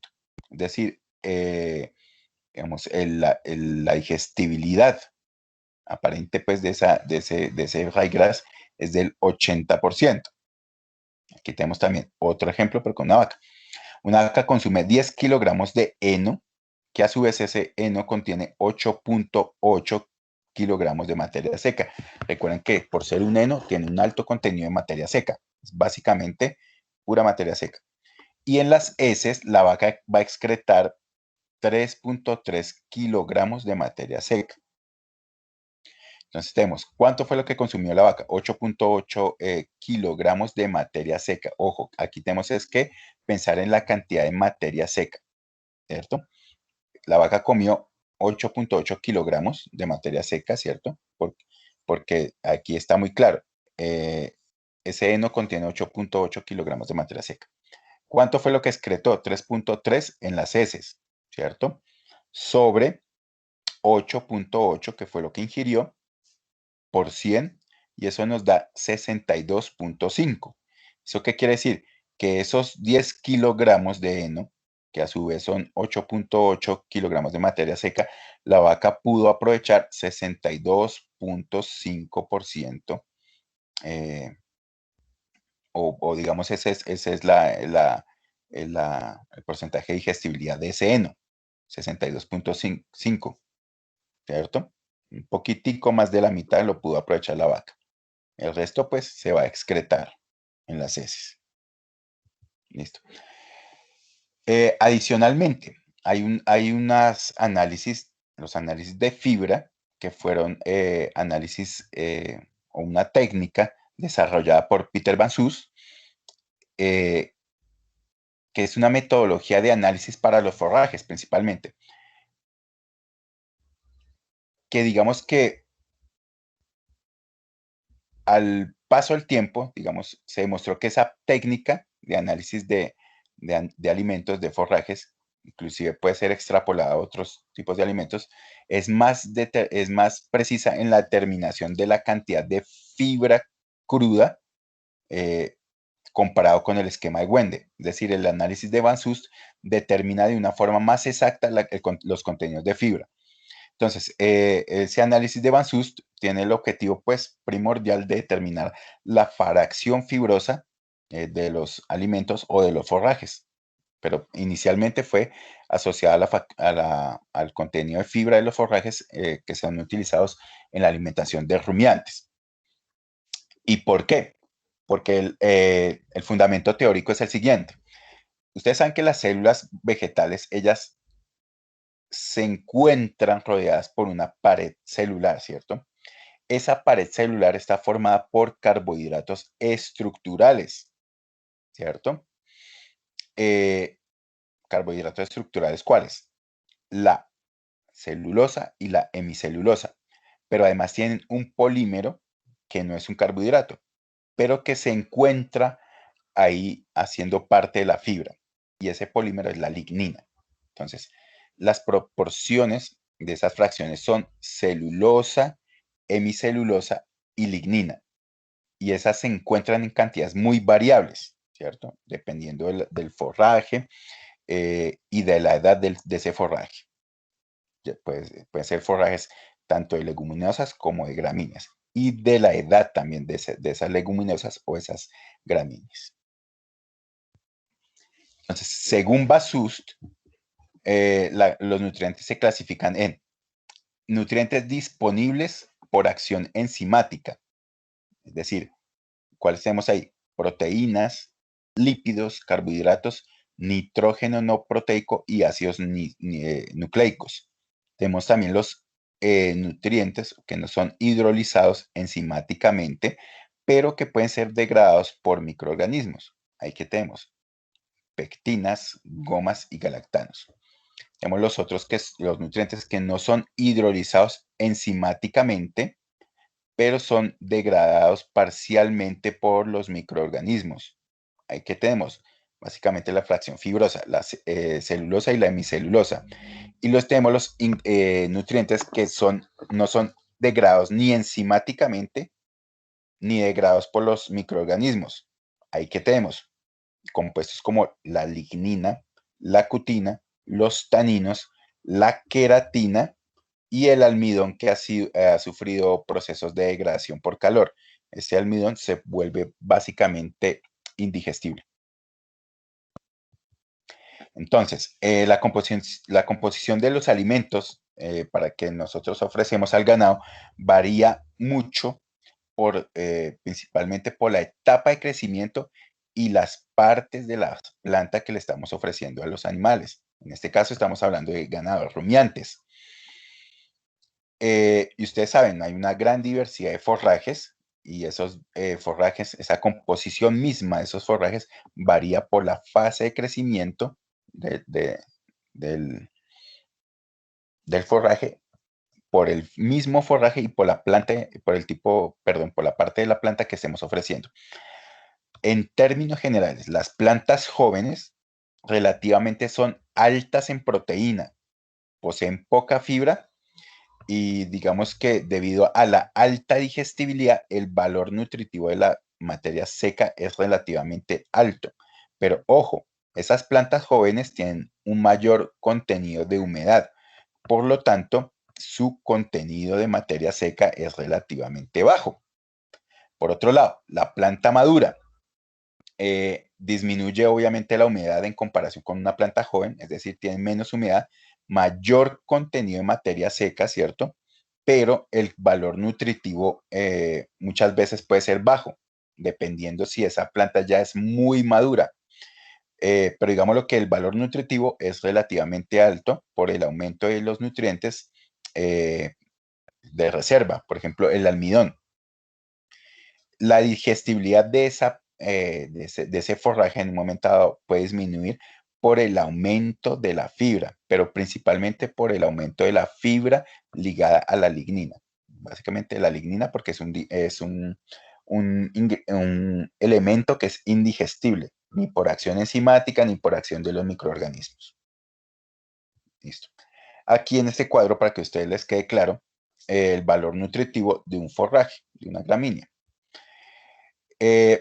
A medida que la hierba, el pasto va creciendo, ¿cierto? Ella va acumulando tanto tejidos, es decir, va formando hoja, tallos, y va acumulando nutrientes. Entonces, el valor nutritivo de ese pasto es muchísimo más alto cuando el pasto alcanza la madurez, es decir, en una etapa en la cual está antes de comenzar a florecer, ¿cierto? Cuando el pasto comienza a florecer, si ustedes se dan cuenta, ese valor nutritivo comienza a decaer, es decir, su contenido nutricional comienza a ser más bajo. ¿Por qué? Porque el pasto fisiológicamente se está preparando para producir semilla, para florecer, está, digámoslo así, enviando todos los nutrientes a las semillas, ¿cierto? Entonces ustedes se dan cuenta que el pasto comienza a perder humedad, comienza a secarse y comienza a formar las semillas, ¿cierto? Entonces, a medida que va envejeciendo, la planta pues obviamente se va a secar, va a quedar básicamente la semilla, el grano seco, y el valor nutricional de ese pasto va a ser muy bajo. ¿Por qué? Porque va a ser un aporte principalmente de fibra. Si ustedes van a ver esos pastos, esos pastos secos son básicamente pura fibra, celulosa, hemicelulosa y lignina. El contenido nutricional es bajísimo. Entonces, en ese orden de ideas, un pasto adecuado para ofrecer al ganado que tiene una muy buena composición nutricional es el pasto previo a la floración, es decir, en la etapa de prefloración. Y eso depende pues del tipo de pasto, determinará qué edad pues está asociada a esa floración. Aquí veamos los efectos de la edad del pasto, ¿cierto? En términos del desarrollo vegetativo y de la concentración de nutrientes y de la digestibilidad también. Entonces, pueden ser tanto gramíneas como leguminosas, ¿cierto? Cuando la planta es muy joven, ¿cierto? Ya lo vimos, esa planta va a tener altas concentraciones de proteína, de energía, también de minerales, ¿cierto? Pero en términos de fibra y de lignina va a ser muy bajita.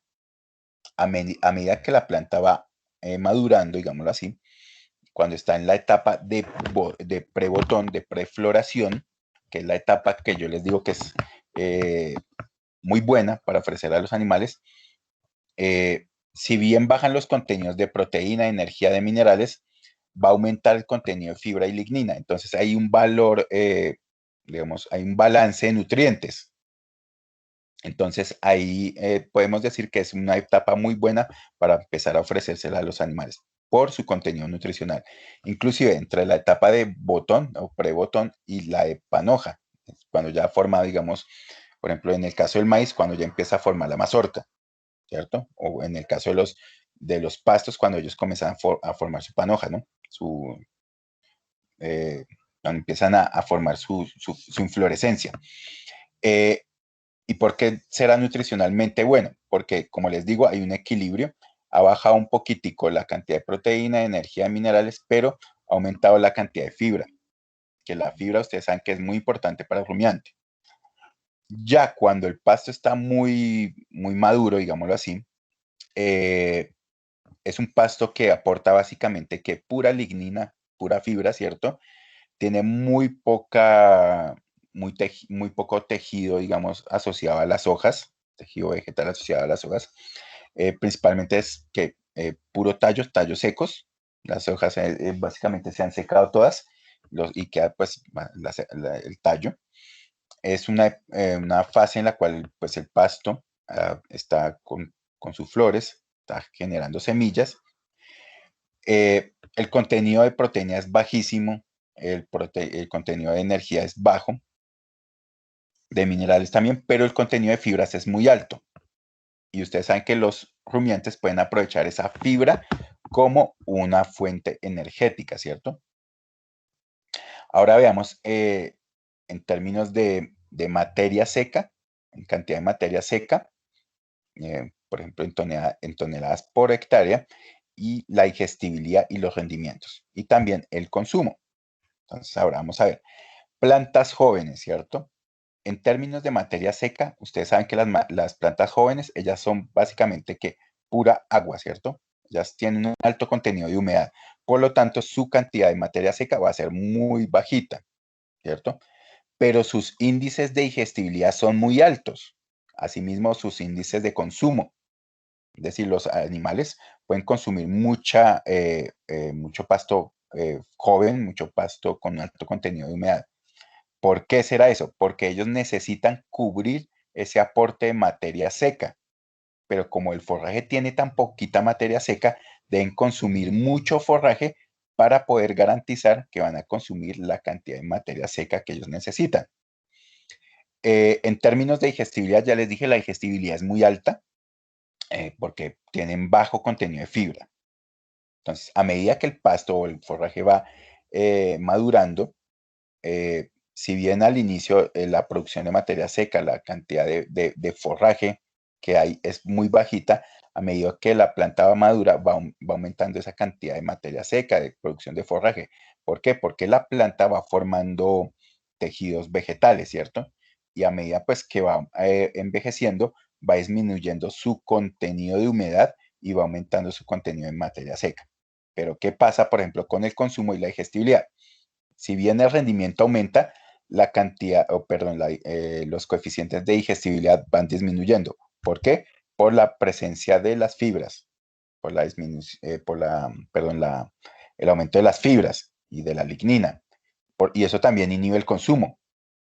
En los alimentos fibrosos generalmente inhiben el consumo. ¿Por qué? Porque el animal está recibiendo una gran cantidad de materia seca y pues digamos está llenando pues sus necesidades de materia seca rápidamente.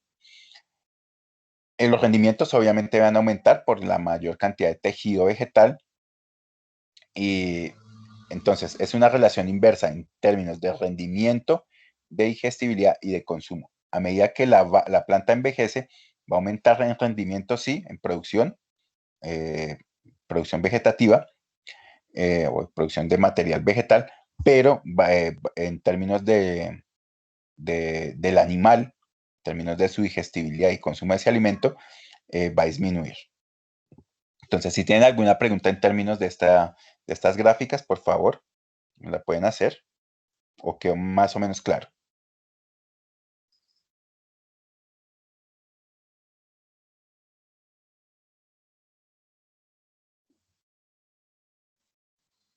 No, profe. Listo. Cualquier duda ustedes me la pueden hacer, recuerden, si no es ahorita, me la pueden hacer después, que yo pues, les ayudo a solucionar. Bueno, recuerden que los animales, ellos tienen unos índices de consumo que están muy asociados al peso vivo, ¿cierto? Del animal. Y eso también está muy asociado al contenido de materia seca presente en el alimento. Listo. Ahora vamos a ver un poquitico acerca de las fracciones de la fibra. Recuerdan que ese análisis de Van Suus, el análisis de las fibras, era para ver los contenidos de fibra que tiene el alimento o el forraje. Pues bien, la fibra cruda, es decir, la fibra total, está formada por los carbohidratos estructurales, ¿cierto? Como celulosa y hemicelulosa, pero también se considera el contenido de lignina, que es una sustancia, es un polímero que está asociado a la fibra, pero que no es un carbohidrato y que es una sustancia básicamente que no se digiere. Y digamos que esa es la fibra, celulosa, hemicelulosa y lignina. Entonces, se idearon un sistema para poder extraer esa fibra. Entonces, tenemos el famoso sistema de los detergentes. Es la capacidad que tienen esos mismos detergentes para solubilizar las proteínas, evitando el aislamiento de la fibra. Es decir, ¿qué hace el detergente? Básicamente saca el contenido celular y deja aparte las fibras. Entonces tenemos fibra en detergente neutro y fibra en detergente ácido. Entonces tenemos un forraje, ¿cierto? O un alimento. Se extrae primero el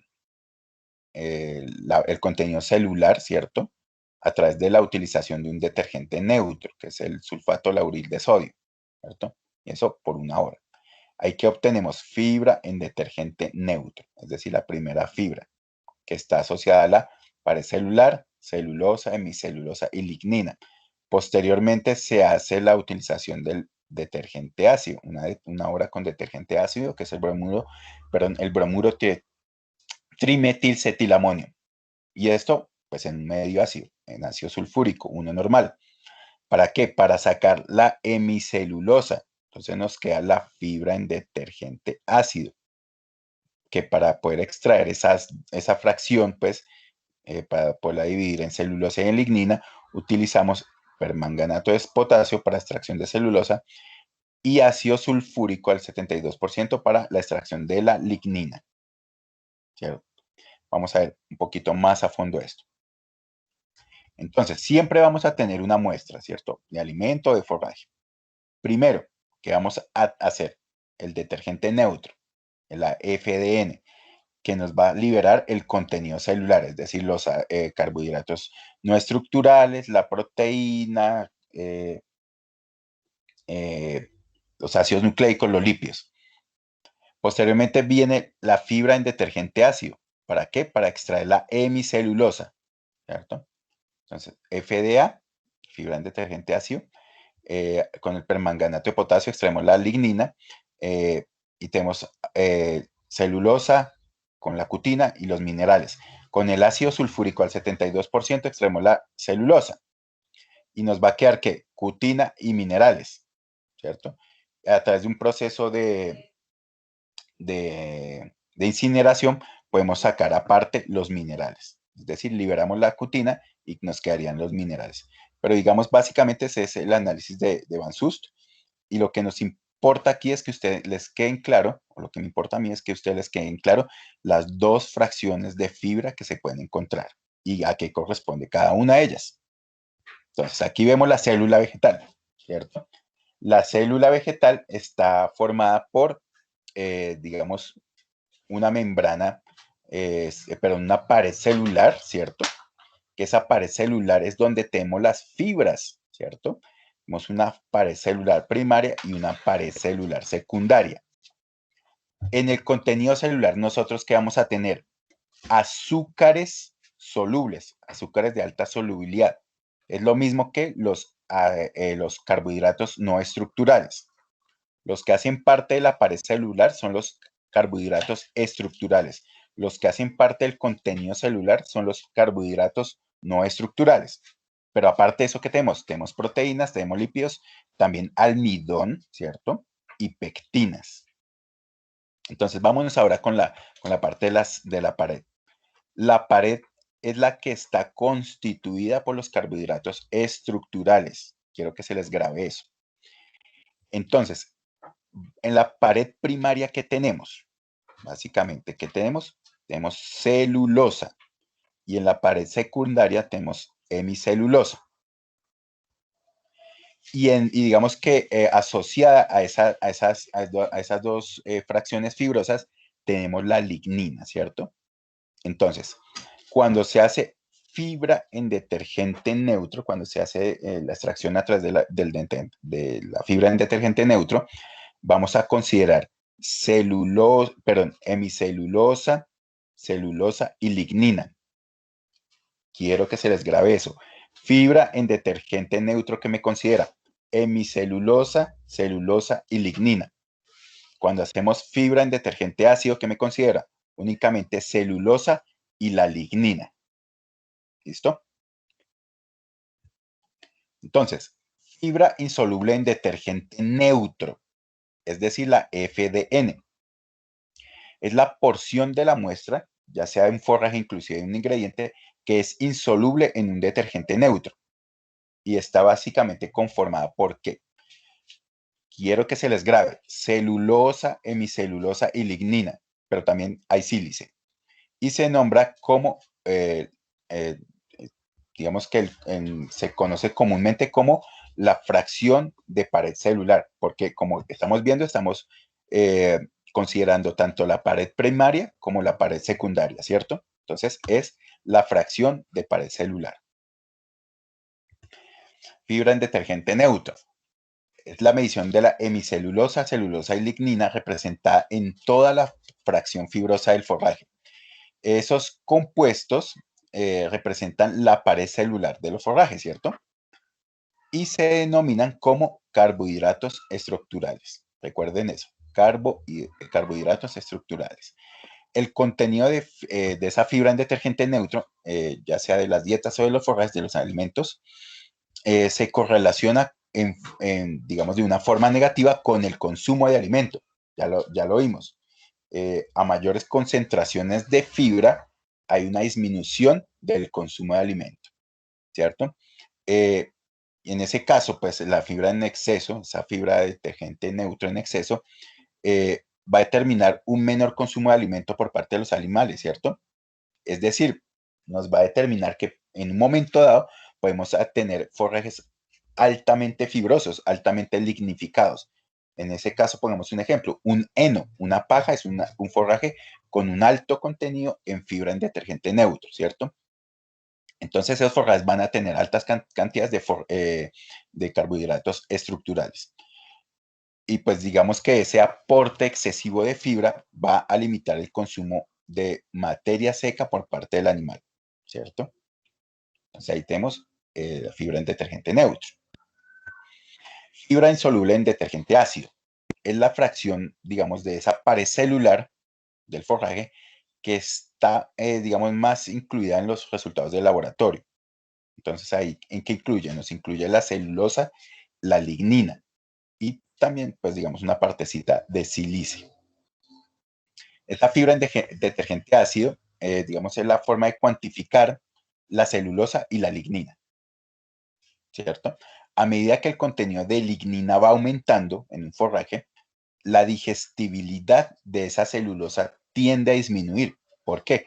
Porque digamos, la celulosa presente en el forraje va a formar un complejo con esa lignina y en un momento dado ese complejo puede ser, digamos, insoluble. Inclusive hay proteínas que se asocian también a la lignina que son insolubles. Entonces afectan los coeficientes de digestibilidad en el animal. Bueno, por lo tanto, el contenido de fibra en detergente ácido se relaciona negativamente con el coeficiente de digestibilidad total. Es decir, a mayor fibra en detergente ácido, nosotros vamos a asociar que en términos globales, ese forraje va a ser menos digestible. ¿Por qué? Porque va a tener alto contenido de lignina y de celulosa asociada a esa lignina. Entonces, eso difícilmente va a ser digestible, ¿cierto? Recuerden, la lignina no la pueden digerir ni las enzimas microbiales, ni siquiera las enzimas microbiales. Mejor dicho, los microbios no tienen enzimas para poder degradar esa lignina. Bueno, aquí es para que me les quede muy en claro. Contenido celular, ¿cierto? Proteína, azúcares solubles, almidón, pectinas. Ya la parte de la pared, ¿cierto? Que es básicamente, son los carbohidratos estructurales. Tenemos que la pared de la célula está conformada por pared celular primaria y pared celular secundaria. En la primaria, ¿qué vamos a encontrar? Celulosa. En la secundaria, hemicelulosa, y intercalada o metida en medio de esas paredes y haciendo parte funcional de esa pared, encontramos la lignina. Entonces, para que les quede totalmente claro, fibra en detergente neutro que me va a analizar hemicelulosa, celulosa y lignina. Fibra en detergente ácido que me va a analizar celulosa y la lignina. ¿Cierto? Súper fácil. La fibra soluble en detergente neutro se refiere, digamos, al contenido de, entre otras cosas, de fructanos, pectinas y beta-glucanos en los forrajes. Pectinas y beta-glucanos son una fuente muy rápida de energía a nivel ruminal. Es decir, se pueden degradar muy rápido a nivel ruminal y los pueden utilizar rápidamente. Es decir, ¿quiénes los degradan? Los microorganismos, ¿cierto? Al fermentarse, pues, ¿qué nos van a generar? Ácido propiónico. Es decir, digamos, evitan que el animal produzca y acumule una excesiva cantidad de ácido láctico que puede afectar el ambiente ruminal, es decir, puede acidificarnos mucho el rumen. Tenemos también los carbohidratos solubles fermentables. Digamos, no es digamos, como análisis no se hace directamente en el laboratorio, sino que es un valor que se calcula y que viene de restar al 100 o al total de la materia seca el contenido de proteína bruta, grasa bruta, fibra en detergente neutro y cenizas de cualquier tipo de forraje, ¿cierto? Engloba tanto los azúcares de reserva, es decir, por ejemplo, el almidón y la sacarosa o cualquier otro tipo de azúcar asociado a la reserva, y en las plantas y en los cereales, como también la fibra soluble, por ejemplo, la hemicelulosa y la celulosa que sea soluble. Tenemos los carbohidratos no estructurales, pues obviamente se refiere a los carbohidratos presentes en el contenido celular, ¿cierto? Ustedes ya les quedó claro eso, totalmente claro. Listo, muchachos. Básicamente eso era lo que les tenía para la parte de valoración de alimentos. Si tienen preguntas, por favor me las pueden hacer. Si no, pues inclusive podemos despejar cualquier tipo de duda al momento de la tutoría.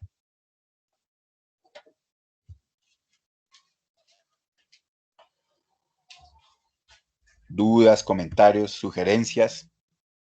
¿Todo quedó medianamente claro? Sí, profe. Claro. Listo, muchachos. Sí, profe, gracias. Denle una leída a ese tema. Por favor, si tienen dudas, como les digo, yo voy a estar hoy también en las tutorías para ver cómo vamos con ese avance en el ABP. Y ahí podemos despejar cualquier tipo de duda, ¿listo? Les voy a dejar un taller de la parte de conversión de materia seca a materia húmeda, y es muy sencillo, esa parte, ese concepto también es muy sencillo, y las cuentas también son relativamente fáciles. Entonces, voy a diseñar el taller hoy y se los dejo, entre hoy y mañana les dejo ese taller para que me lo entreguen la otra semana. Dado el caso que no lo puedan desarrollar porque se presenta alguna dificultad conceptual o en términos de las cuentas, lo podemos verificar también en la tutoría de la próxima semana o cuando pues necesiten ustedes alguna explicación, pues yo les puedo colaborar. Cuéntame. ¿El taller es en parejas o individual? Sí, lo pueden desarrollar con los compañeros que hicieron el primer taller. Si quieren de ahí para el frente los talleres y eso, los pueden trabajar con la misma persona que lo trabajaron el primero. ¿Listo? Vale, profe, gracias. Listo, muchachos. Bueno, María Clara, espero que les haya quedado todo clarito. Como les digo, cualquier duda, piénsela. Si tienen algo no les quedó muy claro, lo podemos resolver esta tarde en la tutoría. Y vamos a ver, pues, cómo vamos con estos ABP. ¿Listo? Listo, profe. Listo, Bueno, profe. muchachos. Entonces, nos veremos por la tarde. Les deseo pues un feliz resto ahí de mañana y nos vemos a las 4. Gracias, profe. Bueno, Sí, muchachos. señor, gracias. Bueno, un abrazo para Gracias, todos. profe.